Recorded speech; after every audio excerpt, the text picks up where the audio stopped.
चंद्रायन गुट्टा पुलिस हुदूद के इलाके फूलबाग में वाक़ गैर कानूनी वाटर प्लांट पर जीएचएमसी और south east zone task force ने धावा किया।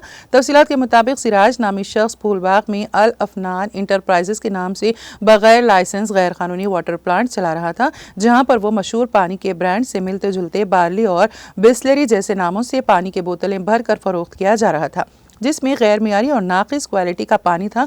South east zone task force और हुकाम ने इस धावे में बिस्लरी नामी पानी के बोतलों के 500 ml के 98 केन्स, बार्ले नामी पानी के बोतलों के 500 ml के 272 केन्स को सीज कर दिया, जिसका TDS लेवल कम था, यानी पानी क्वालिटी खराब थी। इसके साथ साथ south east zone task force और हुकाम ने मशीनें और दीगर सामान जब्त कर लिया है। ये गैर कानूनी वाटर प्लांट चलाने वाले सिराज नामी शख्स को भी हिरासत में ले लिया गया।